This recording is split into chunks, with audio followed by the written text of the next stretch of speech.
ते दारूच्या व्यसनामुळे आमच्याकडे ॲडमिट होते. ते आज 1 महिना झालं ते घरी गेले. चांगल्या आनंदात ते आहेत. निर्व्यसनी म्हणून जगत आहेत आणि चांगल्या प्रकारे ते आयुष्य जगत आहेत. आणि त्या दारूमुळं त्यांच्या आयुष्यामध्ये काय झालेले दुष्परिणाम किंवा काय झालेला तोटा हे थोडंसं आपण त्यांच्या तोंडूनच ऐकू. नमस्कार. आज तुम्ही दोघंजण नवरा बायको आमच्या निवासी व्यसन केंद्रामध्ये भेट देण्यासाठी आला. निलेश, तुम्हाला तुमची थोडीशी ओळख करून द्या. तुमची काय परिस्थिती होती, इथं आल्यानंतर काय अवस्था होती, तर तुम्हाला कशी ट्रीटमेंट दिली, थोडंसं तुम्ही आपलं सांगा. मी निलेश सुभाष सोनवणे, राहणार सुभाषनगर, कवर ठाणे. ज्यावेळी मला म्हणजे स्वतःच्या भावाने ते ॲडमिट करायला आणलं त्यावेळी मला माहीत नव्हतं की मी कशासाठी चाललो. इथं आल्यानंतर व्यसनमुक्ती केंद्र हे नाव असल्यानंतर मी थोडा घाबरलो. मला माहित आहे म्हणजे व्यसनमुक्ती केंद्र काय काय केलं जातं हे माझ्या मनात ऐकण्यात काय भीती होती असं म्हणजे मारतात वगैरे असं जसं हे होतं. तिथून इथं आल्यानंतर मग इथं भावाने ॲडमिट केलं, सांगितलं मला ॲडमिट तुला केलेलं आहे. ठीक आहे म्हटलं. त्यानंतर मी इथं जसं म्हणजे मला असं व्यसनमुक्ती केंद्र आहे कधी जाणवलं नाही. वेळेवर उपचार, औषध पाणी सर्व व्यवस्थित होतं. जेवण वगैरे, जेवणाची राहण्याची सोय. तर काकांनी आपल्या सरांची वडील आहे ते वडिलांप्रमाणे हे दिली आम्हाला वागणूक दिली. मी आता निर्व्यसनी आहे आणि व्यसनामुळं दारूमुळं माझं म्हणजे लाईफ पूर्ण खराब झालेलं. काय झालं? पैसा म्हणजे आर्थिक म्हणा. म्हणजे दोघांमध्ये काय विषय झाला होता? तुमचं लव्ह मॅरेज, त्या दारूमुळं मिसेस तुम्हाला त्या त्रासामुळं सोडून म्हणजे त्रासाला कंटाळून थोडंसं लांब गेलं होतं. आणि ती स्वाभाविकच आहे. बऱ्याच ठिकाणी तुम्ही प्रयत्न केला, बऱ्याच व्यसनमुक्ती केंद्रातून तुम्ही जाऊन पण आला. तिथे तुमचा काही रिझल्ट आला का? नाही, कशामध्ये 3 वेळा दाखवलं दवाखान्यात, म्हणजे केलं आम्ही. म्हणजे खूप वेळा दाखवलं, सगळे प्रयत्न करून बघितले. परत आमचं त्यांचं तसं चालूच होतं, म्हणजे ड्रिंक करणं या त्या गोष्टी सगळ्या चालूच होत्या.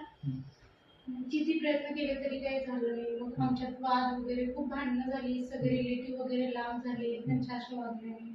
परत माझी पण इच्छा होईना झाली, कारण परत त्याच गोष्टी व्हायला लागल्या. त्यामुळे आमच्यात भांडण, त्यामुळे मूल आहे त्याचं काहीतरी फ्युचरवर परिणाम होणार का, त्यामुळे आम्ही लांब झालो या गोष्टीमुळे.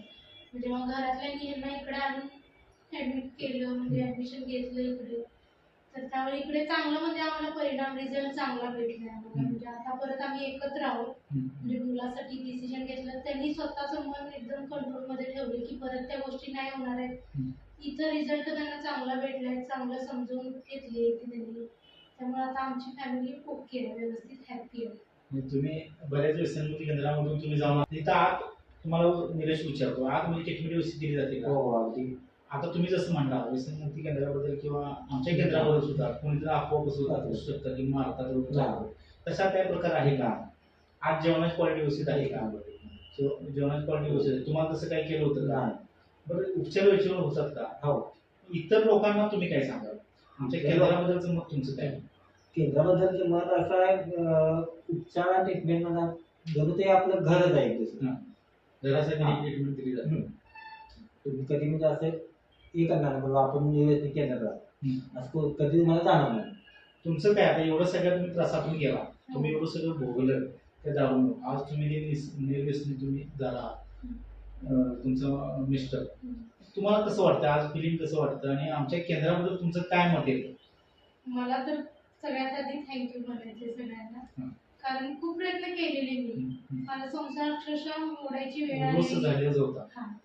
पूर्ण आम्ही दोघं लांब झालेलो, मूल आमच्यापासून लांब, सगळ्या गोष्टी म्हणजे एवढ्या लाईफ मध्ये आजपर्यंत जगलो, ज्या कुठल्या गोष्टी आम्ही गमावल्या त्यात सगळ्यात जास्त त्रास मला ह्या गोष्टीचा झाला.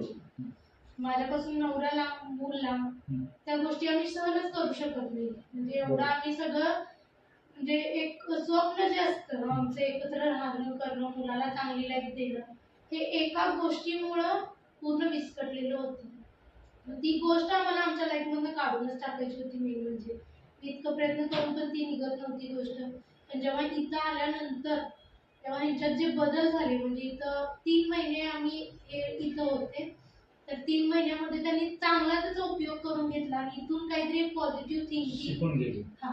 त्यांच्यामध्ये रुजू पण झालीये. हम्म. आता मी महिना झाला म्हणजे ते आता डिस्चार्ज होऊन घरी आले हम्म. तर मी बघते म्हणजे त्यांच्याकडून हम्म. की आधीचं जे निलेश आणि आत्ताचा जो निलेश आहे बरोबर. तर फरक आहे, भरपूर फरक आहे.